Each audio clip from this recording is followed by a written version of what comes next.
to zoom in on this bird. These ads are really long. All right, cool. Looks like we are good. I'm just gonna check real quick with the chat.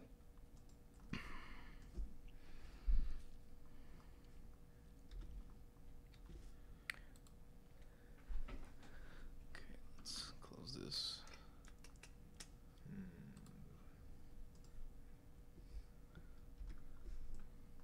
Okay. Boom, boom, boom, boom, boom. Got a little bit of lag right now. I'm not sure why. Oh, in the game? Yeah, I'm not sure. Just give it a second.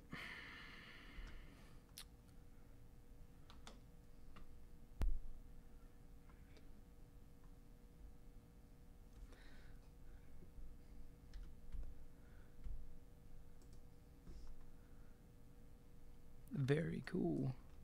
All right. All right, video came back, and it is our time, and we are live. Awesome. See, super cool. That's like a French thing, I'm pretty sure. May have made that up. Hey, everybody. Welcome to the stream. I am Ray. I'm actually the producer on Galactic Civilizations 3. I'll be running the show today because Adam is out. Across from me is Scott. How's it going, everybody? Mad scientist of Stardock here. Working a lot as design on Sorcerer King project. Is that correct? Yes. All right, cool. So, enough looking at us. Let's check out the game. This is the Friday build that we got to you guys. I forget what we did. This is off to a great start, everybody. Actually, everything's going fine. We are well prepared for this. Are you riveted? Right now, we're it's not in this build, but we're working on the Sovereigns. I don't know if you guys have seen the Beta 2 roadmap, but we're implementing some new Sovereigns for you guys. And with the Sovereigns, you'll be getting new starting units. So there's a whole mess of design work that is going on there. But for now, we're going to play a little bit. I think last time Adam and I promised you we're going to do a Twitch plays Sorcerer King. Have you guys ever done that with Galciv 3? Actually play through a whole game, or are you waiting for all the features to get in? We're still working on some stuff. So what is your definition of Twitch plays Sorcerer King?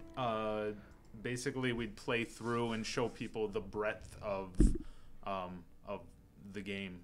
Get from turn one all the way to the Sorcerer King, so you can kind of see how minor factions fit into it. And what I was thinking is that we'd also highlight one of the new sovereigns. One of the sovereigns is the Nature Guardian, where you can actually deform the land to kind of bend it to your will, set up pinch points, set up defenses and stuff just by messing with the landscape. So next week we'll be starting a Let's Play and basically using the next couple of videos to play through as the Guardian. And you get a Ranger hero to start off with a lot of nice ranged abilities. Oh, okay, cool. So yeah, no, that would be very cool. Yeah, after we let out our diplomacy build, that'd be very cool. Yeah, definitely.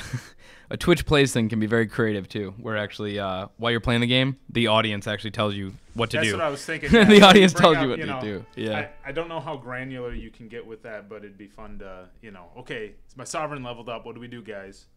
Type thing. Or we can just hook up fish. Have you seen the fish that play Street Fighter? Yeah, definitely. I think you're a little quiet, Scott. Maybe pull the mic a little closer. Oh, sure. Here, or go I'll closer talk louder. Coolsies. Talking louder is not a thing we usually have a problem here at Stardock for most of us. We're very quiet folk.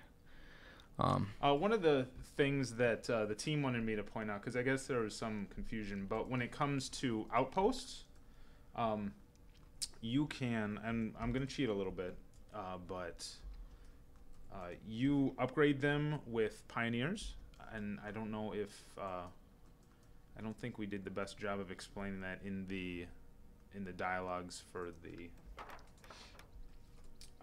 the latest beta. But basically, you start off with a level 1 outpost, and kind of like Galciv with the constructor units, you can use Pioneers not just for making the cities, but for upgrading your defenses and the attack that it does. Though I know that there are people that have upgraded because they have killed off lieutenants by outposting them to death. And then you don't get your key and you can't win the game. So that has been fixed. I don't know if that's in this build, in the Friday build, but it'll definitely be in the next hot fix. You will have to fight the lieutenants. I think Outposts only get them down to like 50 HP or something. You got to do the rest by hand. So that will be nice to not have the game break when you defeat lieutenants that way. Who's this guy? Oh, that's right. Lots of new minor faction stuff that made it into the latest internal build. Let's see. Sorry, I'm playing instead of talking. No, it's really cool. Actually, as I'm watching you go around, the crystals and the goodie huts look amazing. I'm actually behind quite a few builds. I have not seen the latest for what you guys have going on. So this is really cool. Yeah, I mean, I don't know if Brad got to talk about this in when he did the Twitch stream, but you know, the cleanliness of the map for us was paramount. That was one of the first things that we set off. Besides, you know, hitting the graphic side of things was our key focus for Sorcerer King, and cleaning up. Like, you go and play Legendary Heroes, and you have the little icons over goodie huts and over resources, and that's kind of useful, but it also kind of means that graphically we kind of failed. That information should be displayed in the 3D graphic, and the fact that people were having problems figuring out what that stuff was. We wanted to bring it all back to, you know, simple, elegant, and really clear. And so hopefully everybody is able to enjoy the game and the cleanliness of the art. I'm going to build a scout. Scouts are cool because we're trying to make sure that every unit has a couple of special things about it. Scouts, people have complained that they actually take as many turns to train as the soldier. That's actually because they're pretty useful to have in your army. If you ever want to get out, Scouts let you escape for no mana cost. I think there's like a five mana cost to get out of a battle. But basically, if you're in a lot of trouble, having a Scout in your ranks will help you with that. I want to get that. So. Cool. I noticed too that at these cities, there's a lot of crystals right outside the city. So what is your plan right now? You mentioned I want to get that, you know, and that's exactly what we'd want the players to feel. Yeah. So actually, what I should do? Okay, there's no essence here, so I can't cast anything. I'm kind of at the mercy of my food production. Oh wait, not, because I can. Okay, so I'm gonna build a garden. Gives me a little bit more food, so I'll level up a little bit faster, and then I can build out. I'll claim one of these tiles so I can claim that crystal. And I'm gonna keep sending outposts out this way. Outposts. One of the things that we wanted to clean up was making sure that travel within your borders was always nice and snappy. So that's why setting up outposts and setting up cities will. Oh, speaking of, this the new spell book looks really vibrant. Oh, good. I'm glad. That the particles look really nice on the edges. Yeah, all the little. We have a gentleman here, Chininja, that's been doing a lot of particle effects for us. So everything from that background of the spell book to like when the doomsday counter ticks up and you see the bar grow menacingly. Like, it's all those little polish points that help drive the point home and make it feel a lot better than, you know, the doomsday counter. It could just be a slider that ticks up a little bit, but this, you know, if you make a wrong choice and all of a sudden it goes up, you feel it. Yeah, you really know what happened. Really good feedback, basically. Yeah. That's cool. That's very cool. All right, so I have 2 cities now. the Sorcerer King will start coming at you, and the more cities you get, the more of a threat he'll perceive you as. So he'll start throwing snark your way, and I think it actually builds up your threat level. So he will, the bigger. One of the problems right now is that it's supposed to be this post-apocalyptic world, and you're just in the first release you could just build out without too much consequence, and we're trying to bring that consequence to the player. Okay, that is very cool. That's very cool. I'm checking, constantly keep an eye on the chat too, just to see if we got any questions too. Yeah. Actually, Parrot Math asks. Parrot Math asks. Yeah. All right. What are the types of terrains going to be implemented in this game? Let's see. So there's the ruin stuff, the Shadowlands, there's I think it's called the Blue Fissure. There's the scrapyards, the desert, big swaths of desert. Oh, cool. Are any of those visible in this build right now? I think that there's desert, there's swampland. Okay, I'm gonna cheat a little bit again. Let's go hunting. Let's go hunting for... Okay, so here we got the Burning Lands. Very cool. Some little... look at those treasure chests. Really pop, Scott. Yeah. Very cool. And then... so the Burning Lands, obviously, the Keepers of the Flame are inhabit there. You have the... sorry, I gotta... Okay. You have your Arctic regions... your desert, I guess I can't find a desert, grasslands, and then, and then Shadowlands. And what we're, you'll notice that, those delineated lines, we put that in there to make sure that you knew exactly what type of terrain was on a tile, because different battle arenas may have different conditions, different ways to play. You may bring archers into a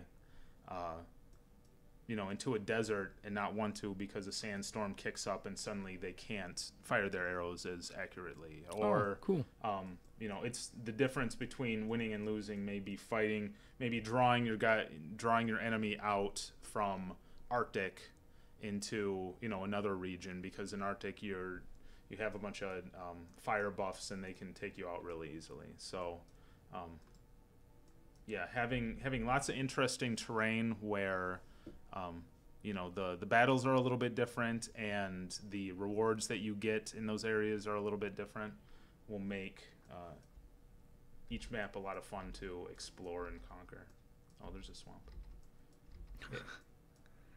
Yeah, the thought is right now, like, certain areas of the swamp could inflict poison on you, so we can gate areas of the map and map design to prevent you from getting through if you don't have high enough level guys.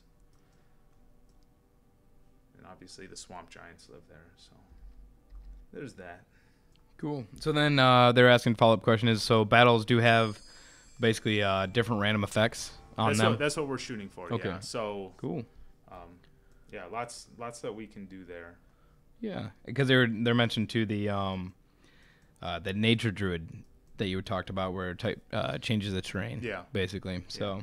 Yeah. So trying to do lots of fun stuff with the terrain in different ways. Yeah, I think making battles just as interesting as possible will be, we'll be working on that from yesterday till gold and beyond, because that is the heart. That's exactly what Buzz Lightyear would do. Cool. Well, hello, hey, hi and hello to those who just kind of popped in. I noticed we had a pretty big influx of people that stopped by. Let us know if you have any questions in the chat. I'm watching that as it flies through right now. Let's see. Actually, we have some questions from the forums too. We can get going with those.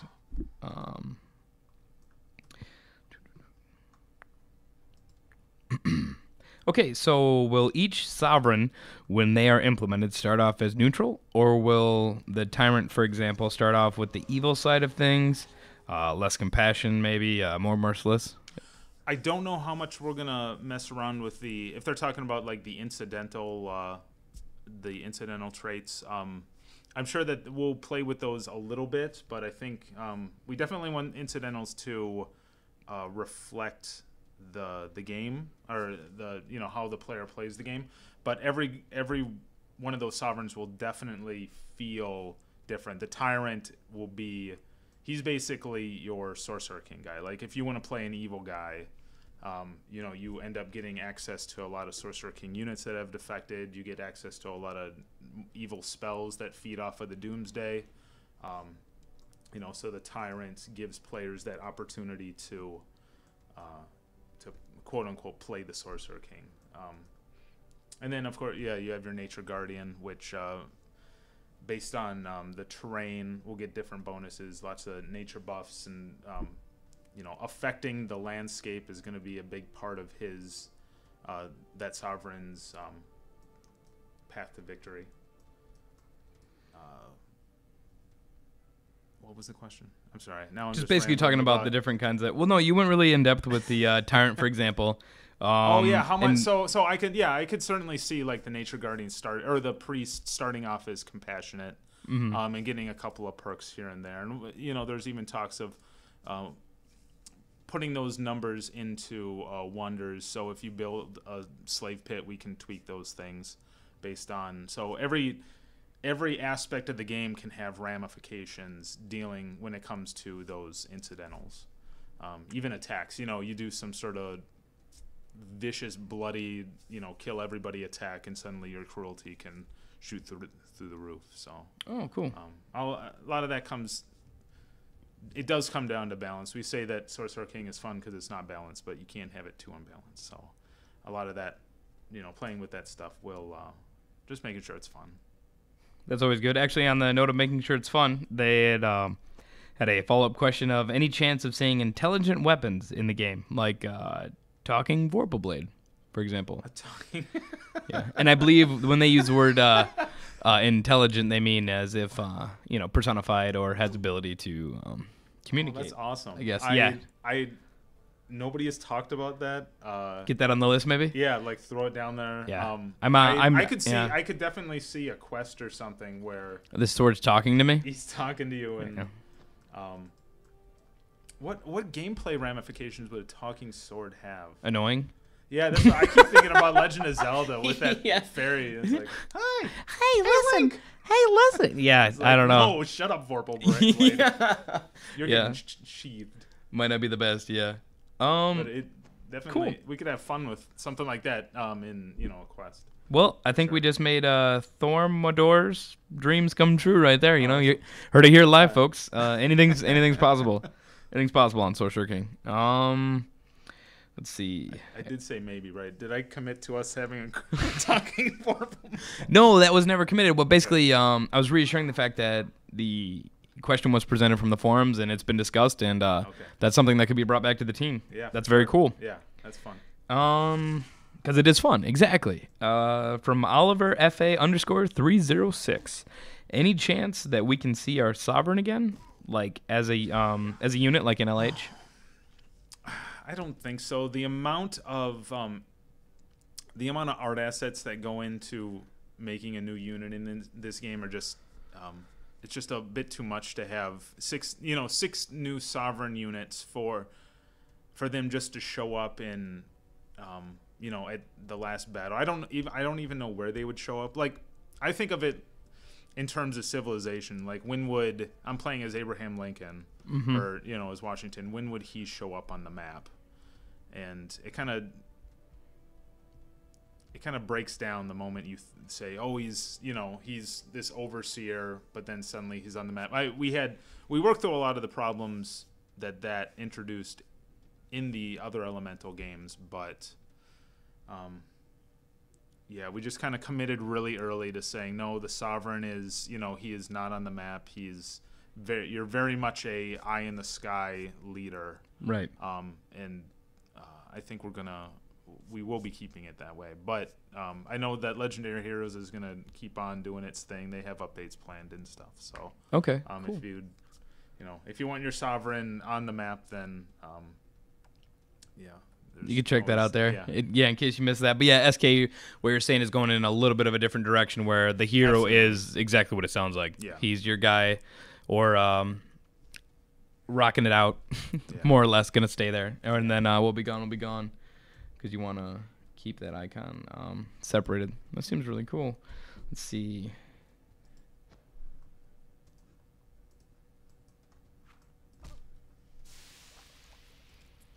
In the internal build, your starting soldier is beefed up, so he's no longer a glass cannon, so that's nice. I'm sure too many Sir Kales have died in vain on the first battle. We actually have another one from Paramath asking, will there be different types of shards in the game, like a giant golden shard to protect, as it is worth more? Yeah, we've talked about it, and it's definitely being discussed. Like, it would be great to have,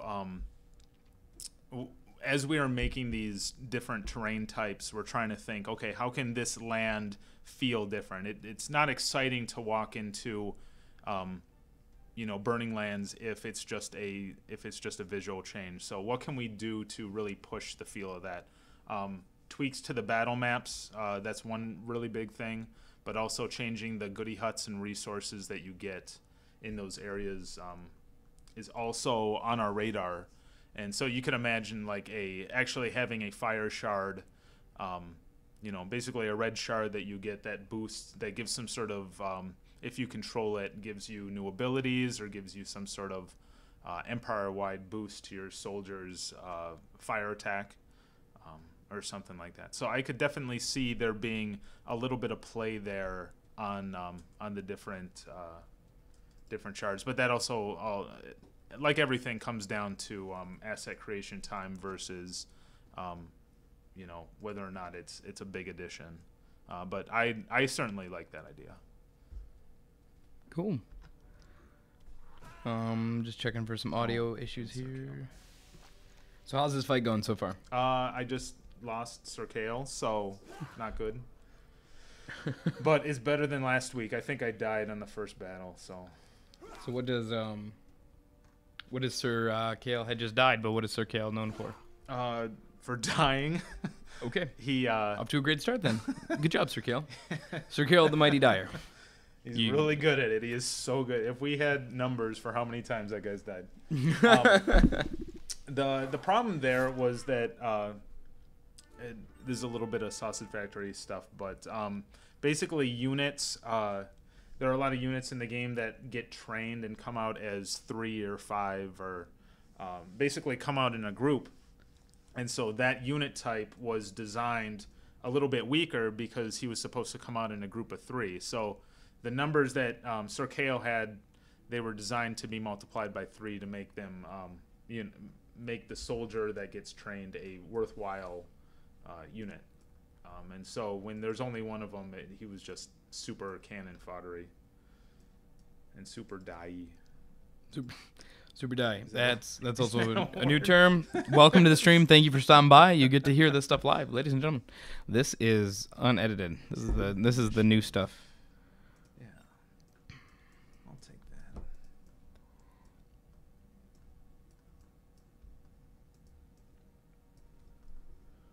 They're talking a lot about the bloom effect. Actually, do you have any opinions on that as far as the game looks right now? My concern is right now we have a couple of different layers of cloud cover, and like right here you can see it. Sometimes it randomly gets really, really hot just because that's the nature of particle effects. You set them up to, have some sort of random animation, random spawn time and death time, and so sometimes they really get hot. I would like to combat that at least on the clouds. And bloom is always a slippery slope because if you want any whites in your games or anything hot, it starts blowing out and looking a little poopy. All right, cool. Technical terms. These are all game industry terms. Schrodinator, great name, asks, will there be any cameos from other Stardock games? Will this game stay pretty much separate in its own path, or would I don't know. would there be a Snathy Rising? I mean, oh my goodness. Coming from myself coming from Gal Civ, I have no problem. Everything goes back to the Snathy. What's wrong with the Snathy? If there, I don't know. Don't get caught promising anything, Scott. I can't. I can't promise it. Because I'll make you. I'll follow you every day around the office. If it happens, it would be very, very low probability, and for sure. 1 out of every 1,000 games, you'd. Of course, now you got to talk about this talking sword thing, which seems to be the. Let's see. Parrot Math has asked. Let's see, minor races. What minor races will be going into the game? Right now we have 7 spec'd out, and they each have their own. They're a giant force when it comes to the ebb and flow of the different games that you play. Like every gameplay is going to feel different because of them. Because you can only ally with so many, and based on who you ally with, you're going to have different troops at your disposal, different items, different abilities, just a whole arsenal of different options based on who your minor race friends are going into that final battle. So we figure 7 ended up being just a nice number. And then, each one of those is going to get kind of its own diplomacy feel. Like a lot of art love is going to be put into that system to make sure that it feels as good as possible. Because it's a lighter diplomacy than most 4Xs, but it's definitely there's a lot of neat choices that will come out of there. Even if you're not necessarily trading gold for techs, or it doesn't have a in-depth trading system or treaty system, there's still a lot of interesting stuff that can happen because of the minor races. Oh, cool. I see you're engaging in a very, very honorable 2-on-1 battle right now. It's technically the horse counts. Oh, so does it? It is 2-on-2. I don't know. Did you just make that up to make yourself feel better? It sounds like you did. I'll have Tandis jump on the wolf. Yeah. I think I just promised mid-game mounting. Yeah. Let's see how this battle goes. It's a close one. See. Wait for it. No pressure. Don't mess up. Oh. Pulls Bailey out of the fight. Fireball! Wow. What? All right. Well, in this game, there you saw it. There's I like how right now the wolf tosses the fireball like he's throwing out the first pitch. Now, something to point out: fireball seems like a pretty vicious spell. So it hits an area. It hits an area, and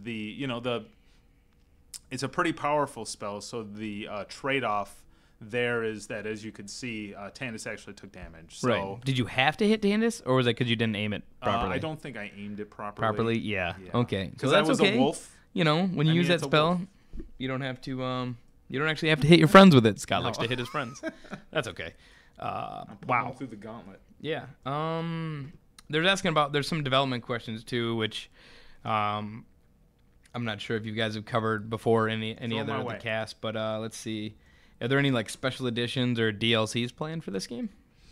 I think going forward, most Stardock games will have DLC in mind, just because Steam, it's kind of a natural fit with Stardock, because I don't know if any of you guys on the stream were around for the Gal Civ 2 days, but we would always we would put the game out and keep working on it for a good half year afterward. I remember putting out Gal Civ 2 2.0, and it was a massive change. The amount of stuff that got put into there was like a small expansion pack. Okay.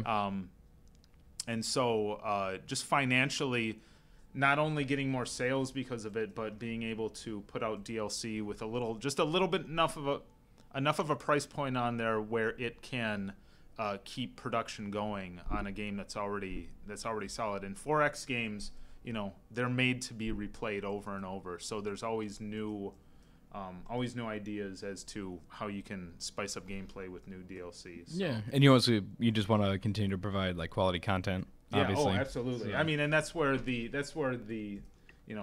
having a Steam makes it so easy to put a little price point on there. You put something really good out for something that's already really good. I'm assuming Sorcerer King is going to be 11s out of 10s across the board.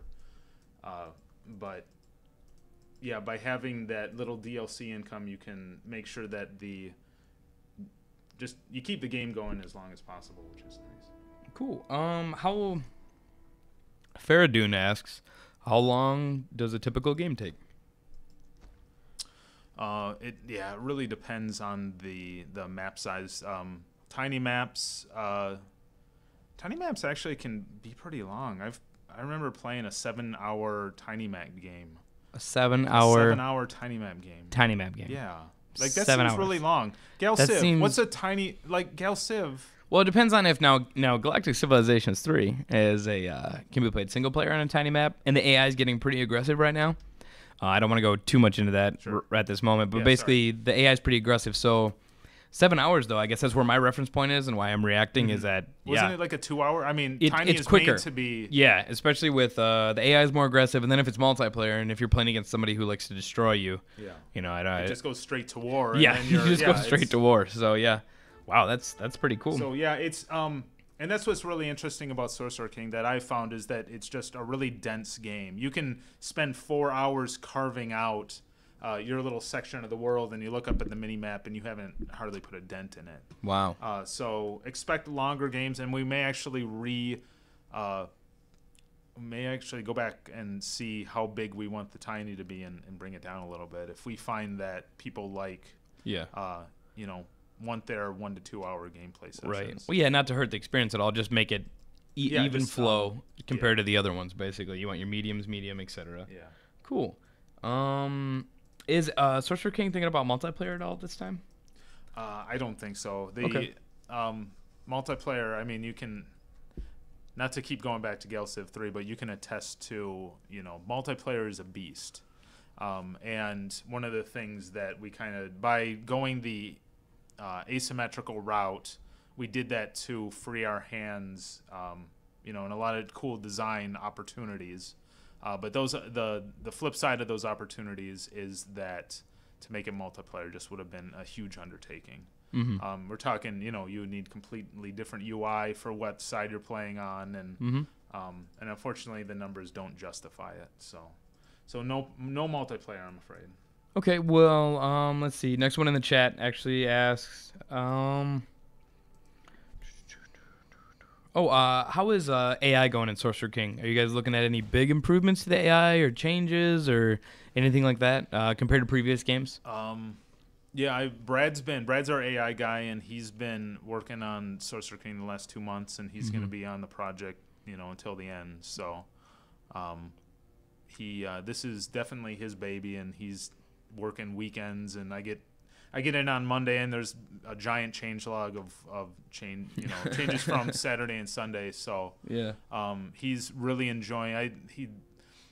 I'm sure that he talks about this on the forums quite a bit, but he really enjoys working in the Elemental engine.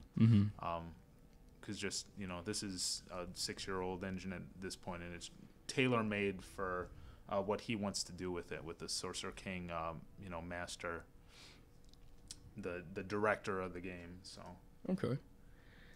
So yeah, lots of AI coming. That's awesome then. Yeah.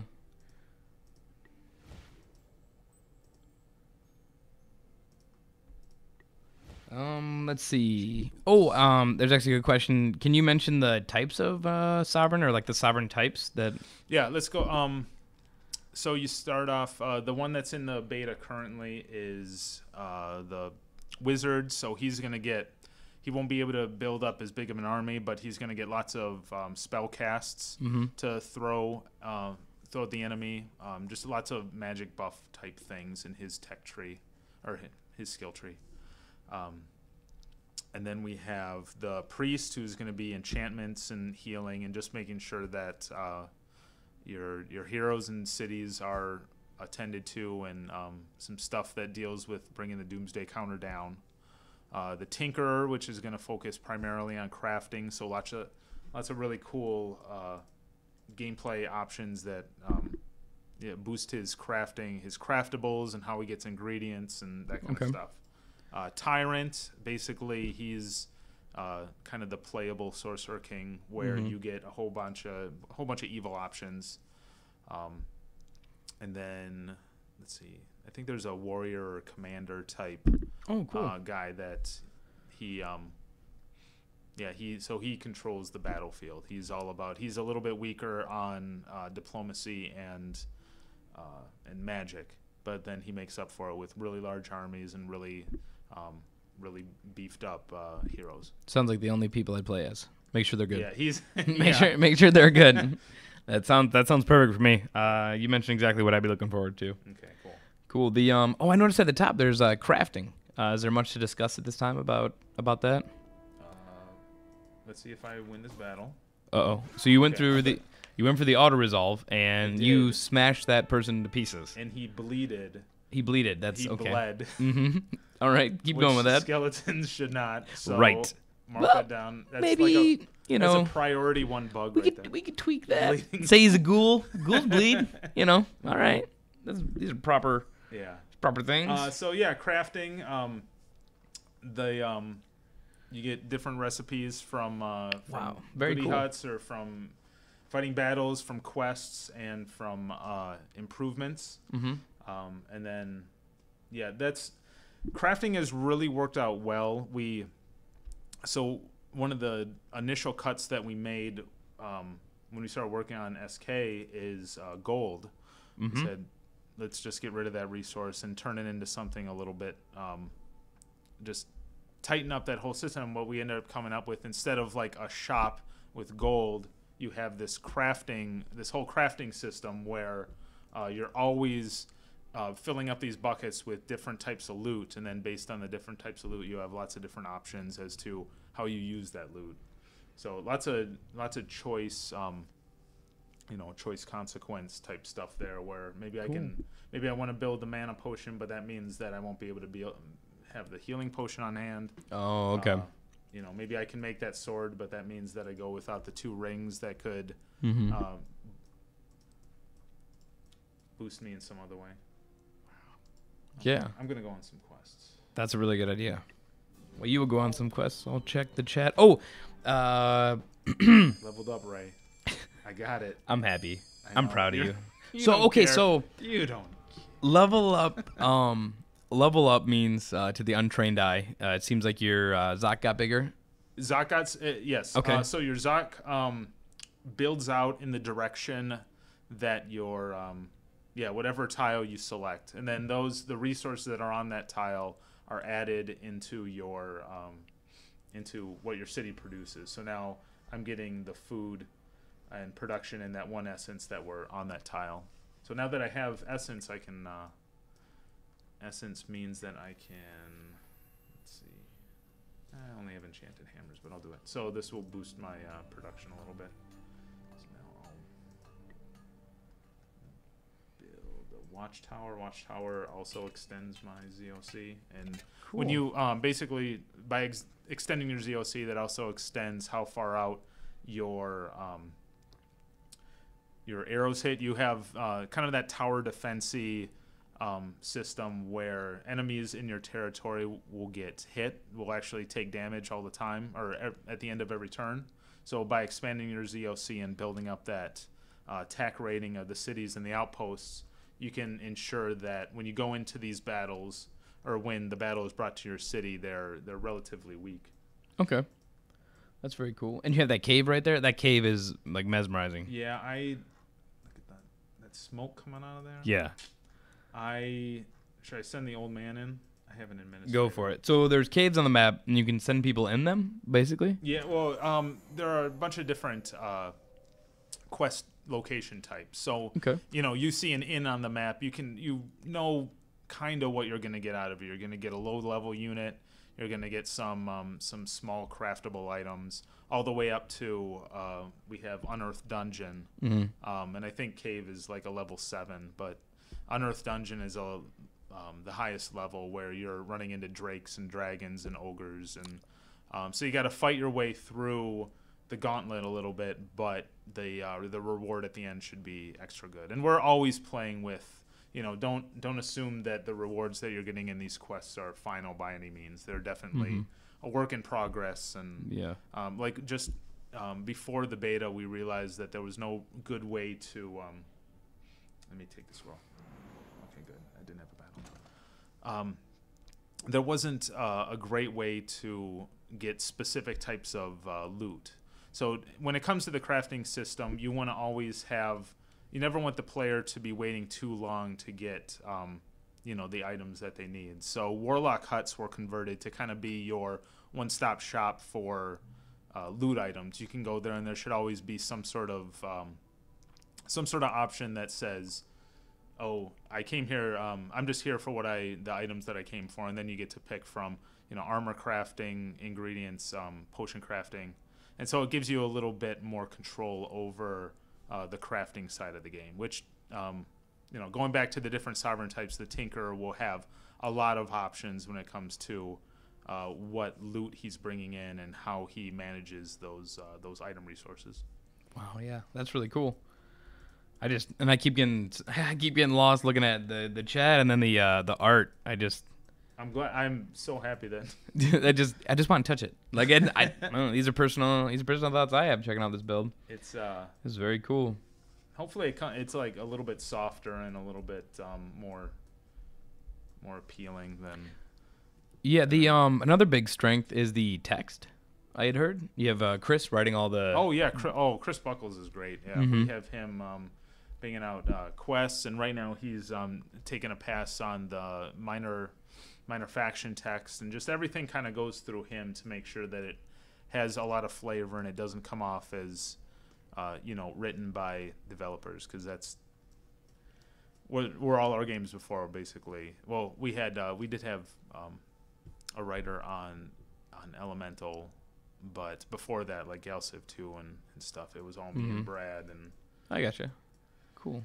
It just a little bit weaker because of it. You bring somebody in who knows what they're doing, and it's like, oh, that's why you get paid. And he focuses on humor as well, right? Yeah. So when he writes the stuff, there's really when you have that much text, either it's got to be it's got to be riveting stuff, or it's just got to be entertaining. And so that's where we said, no, let's make sure this stuff is entertaining to read. You look at the old like Star Control videos where you're talking to aliens, and it's just amazing stuff. It adds a lot of life to the game. Cool.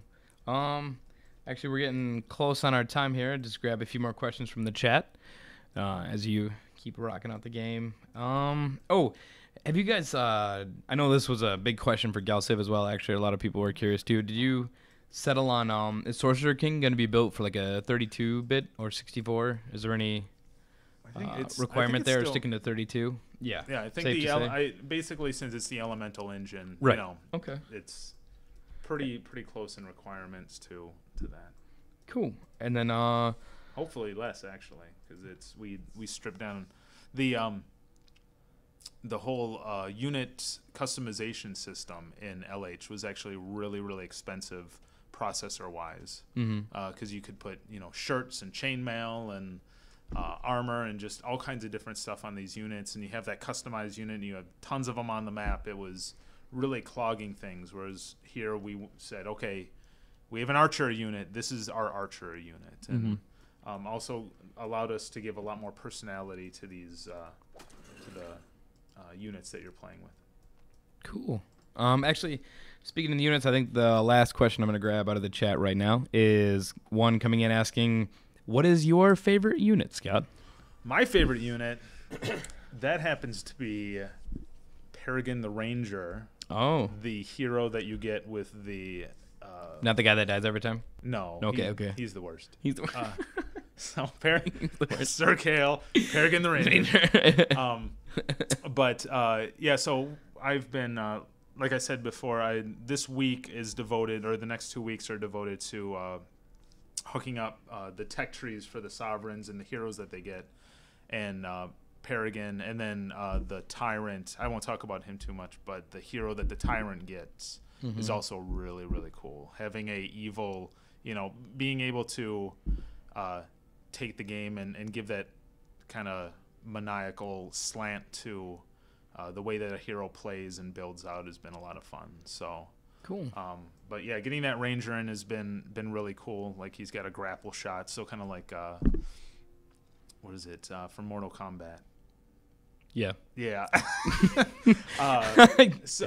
Scorpion. Yeah. So he's got, you can upgrade down this path to get different different shots, basically, different arrow shots, and one of them's a grappling shot that lets you pull either an enemy or an ally right next to you, so you can have one of your guys in the thick of it and then pull him back if he's getting trounced and you don't have the ability to heal him, or so I mean, anyways, yeah.